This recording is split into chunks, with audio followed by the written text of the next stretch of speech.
আসসালামু আলাইকুম ওয়া রাহমাতুল্লাহি ওয়া বারাকাতুহু। আলহামদুলিল্লাহ, আলহামদুলিল্লাহি ওয়া কাফা ওয়া সালামুন আলা ইবাদিহিল্লাযীনা ইসতাফা আম্মা বা'দ। ফাআউযু বিল্লাহি মিনাশ শাইতানির রাজীম।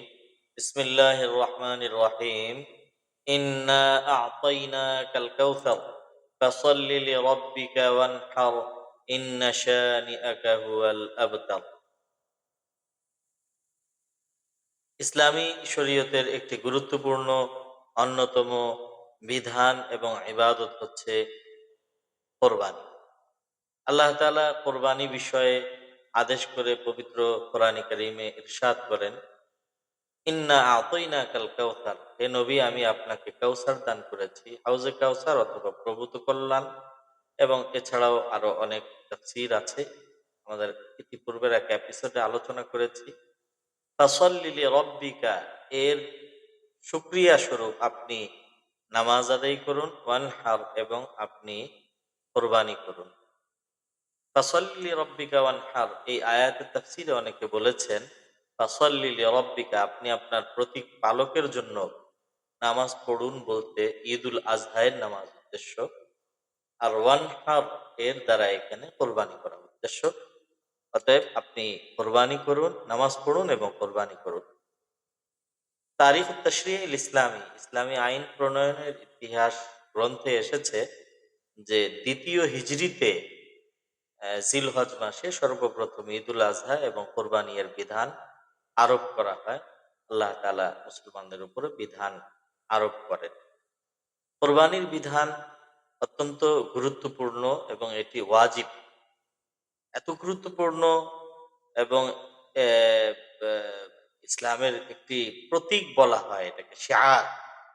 এজন্য হযরত নবী পাক আলাইহিস সালাতু ওয়াস সালাম এই দ্বিতীয় হিজরিতে কোরবানি করা যে আরম্ভ করেছেন, হুজুর আলাইহিস সালাতু ওয়াস সালামের পরে দ্বিতীয় হিজরি, তৃতীয় হিজরি, দ্বিতীয়, তৃতীয়, চতুর্থ, পঞ্চম, ষষ্ঠ, সপ্তম, অষ্টম, নবম, দশম, অর্থাৎ দ্বিতীয় হিজরি থেকে দশম হিজরি পর্যন্ত হুজুরের জীবদ্দশার আহ, এরপরে ৯টি ঈদুল আজহা এবং কোরবানি পেয়েছেন নবীজি। এই ৯ বছর নবী আলাইহিস সালাতু ওয়াস সালাম কখনোই কোরবানি পরিত্যাগ করেন, সব সময় করেছেন। নিজের পক্ষ থেকে করেছেন, নিজের উম্মতের পক্ষ থেকে করেছেন এবং এত বেশি গুরুত্ব প্রদান করেছেন যে সুনানে ইবনে মাজাহ হাদিস নম্বর 3133 নম্বর রিওয়ায়াতে নবীজি বলেন, মান কানা লাহু সাআতান, মান কানা লাহু সাআতুন ওয়া লাম ইউযাহহি ফালা ইয়াকরুবান্না মুসাল্লা। যার কোরবানি করার সামর্থ্য আছে, সামর্থ্য থাকা সত্ত্বেও যদি সে কোরবানি না করে, নবীজি তাকে ধমক দিয়ে বলেছেন ফালা ইয়াকরুবান্না মুসাল্লানা, তাহলে সে যেন আমার ঈদগাহে না আসে। অর্থাৎ তার আমার উম্মতের দলভুক্ত হওয়ার তার যোগ্যতা নেই, উপযুক্ততা নেই, সেজন্য ঈদের নামাজ পড়তে না আসে, তার সামর্থ্য থাকা সত্ত্বেও যে কোরবানি না করবে। নবী আলাইহিস সালাতু ওয়াস সালাম বলেছেন, সুনানে নাসাইর মধ্যে নবীজি বলেন, হযরত আব্দুল্লাহ ইবনে আমর ইবনে আস রাদিয়াল্লাহু তাআলা আনহু থেকে বর্ণিত, নবীজি বলেন, উমিরতু বিয়াউমিল আযহা জাআলাহুল্লাহু ঈদান লিহাদিহিল উম্মাহ। আল্লাহ তাআলা ঈদুল আজহাকে এই উম্মতের জন্য ঈদ হিসাবে বিধান দিয়েছেন, আর আমাকে হুকুম করেছেন ওই দিন কোরবানি করার জন্য। এবং এটাকে নবী পাক আলাইহিস সালাতু ওয়াস সালাম মুসলিম জাতির একটি আদর্শ হিসাবে আখ্যায়িত করেছে। নবীজি বলেন যে, যে ব্যক্তি ঈদের নামাজের পরে কোরবানি জবাই করে, মান যাবাহা বা'দা সলাতি ফাকাদ তাম্মা নুসুকুহু, তার কোরবানিও সুসম্পন্ন হয়। ওয়া আসাবা সুন্নাতাল মুসলিমিন, এবং সে মুসলিম জাতির সুন্নাহকে পরিপালন করে। ওয়া আসাবা সুন্নাতাল মুসলিমিন, এই শব্দটা খুব গুরুত্বপূর্ণ। এজন্য এটি অত্যন্ত তাৎপর্যপূর্ণ, গুরুত্বপূর্ণ এবং ইসলামের একটি বিশেষ নিদর্শন সম্বলিত এবং প্রতীক সম্বলিত একটি বিশেষ আমল, ওয়াজিব। কোরআনে পাকের মধ্যে আল্লাহ তাআলা ইরশাদ করেন সূরা হজের মধ্যে, ওয়াল বুদনা জাআলনাহা লাকুম মিন শাআইরিল্লাহি লাকুম ফিহা খায়র, আমি তোমাদের জন্য কোরবানির উট এবং কোরবানির গরুকে আল্লাহ তাআলার আহ, অন্যতম নিদর্শন হিসাবে আমি দিয়েছি। ফাযকুরুসমাল্লাহি আলাইহা সাওয়াফ। অতএব দণ্ডায়মান অবস্থায় আল্লাহ তাআলার নাম নিয়ে বিসমিল্লাহি আল্লাহু আকবার বলে তোমরা এগুলো জবাই করো। ফাইদা ওয়াজাবাত জুনুবুহা, যখন এগুলো জবাই হয়ে যাবে, ফাকুলু মিনহা, তোমরা নিজেরা খাও। ওয়া আত'ইমুল কানিআ, যারা চায় না, নিভৃতচারী অথচ অভাবী, নীরব অভাবী, তাদেরকে তোমরা হাদিয়া করো, খাওয়াও। আল মুআতার, যারা তোমাদের কাছে অভাবগ্রস্ত হয়ে নিজেদের অভাব প্রকাশ করে, তাদেরকেও তোমরা খাও। তো আল্লাহ তাআলা এখানে গুরুত্বপূর্ণ শব্দ হচ্ছে ওয়াল বুদনা জাআলনাহা লাকুম মিন শাআইরিল্লাহ। কোরবানির জন্তু জানোয়ার, বুদন শব্দের অর্থ উট, উট এবং গরু, কোরবানির মৌলিক দুটি পশু। তো আল্লাহ তাআলা কোরবানির পশুকে এখানে বলছেন মিন শাআইরিল্লাহ, আল্লাহ তাআলার একটা বিশেষ নিদর্শন এবং প্রতীক। এই জন্য যাদের সামর্থ্য আছে তাদের তো অবশ্যই, যাদের সামর্থ্য নেই তারাও এই আমলের তাৎপর্য এবং ফজিলত অর্জন করার জন্য কোরবানি করার প্রতি আহ, আন্তরিকভাবে অগ্রসর হওয়া উচিত।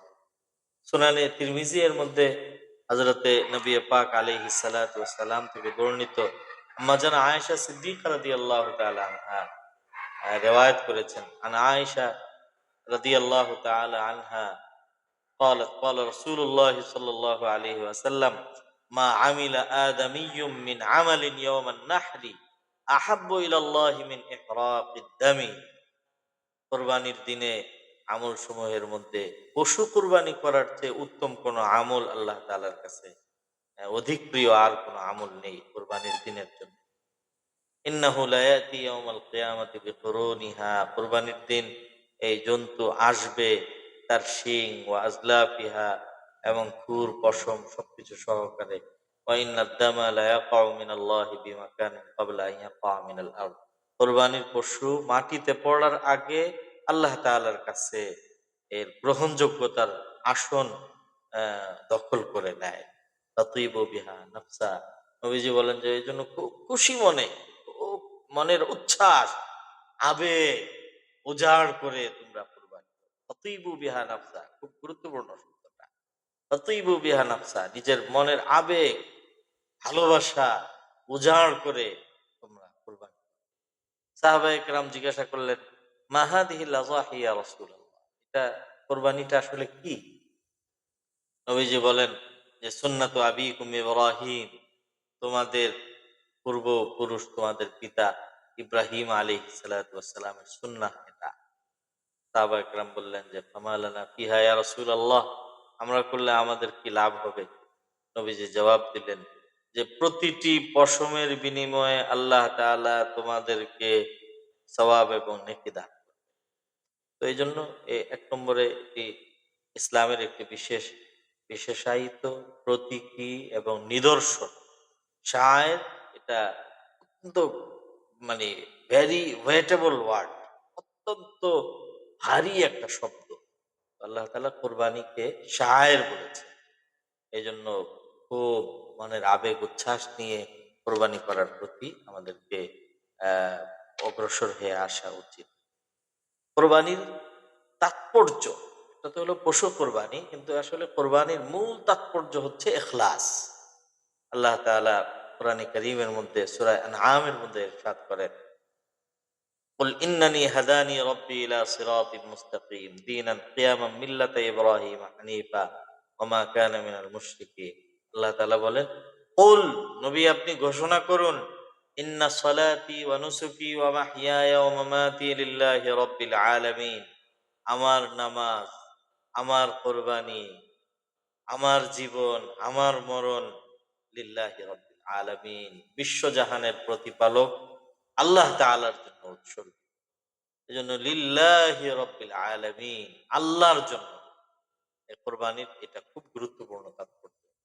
কারণ এই আল্লাহর জন্য এর অর্থ কোরবানি যত আল্লাহ তাআলার একটা অনুগ্রহ এই উম্মতের জন্য, যে আগে কোরবানি করলে সেটা নষ্ট হয়ে যেত, কিন্তু আল্লাহ তাআলার নামে, আল্লাহ তাআলার উদ্দেশ্যে সন্তুষ্টির জন্য করা এই কোরবানি, আল্লাহ তাআলা আবার এটাকে আমাদের জন্যই বৈধ এবং হালাল করে আমাদেরকে হাদিয়া হিসাবে আল্লাহর পক্ষ থেকে জিয়াফত এবং মেহমানদারির ব্যবস্থা করেছেন এই কোরবানির মাধ্যমে।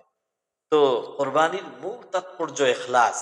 এজন্য আল্লাহ তাআলা সূরা হজের মধ্যে ইরশাদ করেছেন, লা ইয়ানালাল্লাহা লুহুমুহা ওয়ালা দিমাউহা ওয়ালাকিন ইয়ানালুহুত তাকওয়া মিনকুম। আল্লাহ তাআলার কাছে গোশত, মাংস, রক্ত, অস্থি, মজ্জা কোনো কিছুই আল্লাহ তাআলার কাছে পৌঁছে না। এগুলো আল্লাহ তাআলার কাছে ডাজন্ট ম্যাটার। এটা বিষয় না। আসল বিষয় কি? ওয়ালাকিন ইয়ানালুহুত তাকওয়া মিনকুম। আল্লাহ তাআলার কাছে তোমাদের আল্লাহ ভীরুতা, খোদা ভীরুতা এবং তোমাদের আবেগ, ভালোবাসা, উচ্ছ্বাস, এটা আল্লাহ তাআলার কাছে পৌঁছে। এটা আল্লাহ তাআলা দেখেন এবং এটাই আসল মানদণ্ড। ইন্না আকরামাকুম ইনদাল্লাহি আতকাকুম। এজন্য মুহতারাম উপস্থিতি, আমরা স সর্বপ্রথম কথা হচ্ছে যে আমাদের যাদের সাধ্য আছে তারা তো অবশ্যই, যাদের সাধ্যের ঘাটতি এবং কমতি আছে তারাও আমরা চেষ্টা করি কোরবানির এই আমলে অংশগ্রহণ করতে। তার কারণ এটি ইসলামের একটি গুরুত্বপূর্ণ প্রতীক এবং একটি নিদর্শ সম্বলিত একটি বিশেষায়িত আমল এবং কোরবানির দিনের সর্বশ্রেষ্ঠ আমল এটি। এবং এই আমলের মূল তাৎপর্য হচ্ছে ইখলাস, লিল্লাহিয়াত, আল্লাহ তাআলার জন্য একনিষ্ঠতা। আহ, এটা যার মধ্যে যত বেশি থাকবে তার কোরবানি আল্লাহ তাআলার কাছে তত বেশি কবুল হবে। আল্লাহ তাআলা আমাদেরকে কোরবানির তাৎপর্য ধারণ করে প্রকৃত অর্থে সঠিক কোরবানি করার আমাদেরকে তৌফিক দান করুন। আমিন। ওয়া আখিরু দাওয়ানা আলহামদুলিল্লাহ।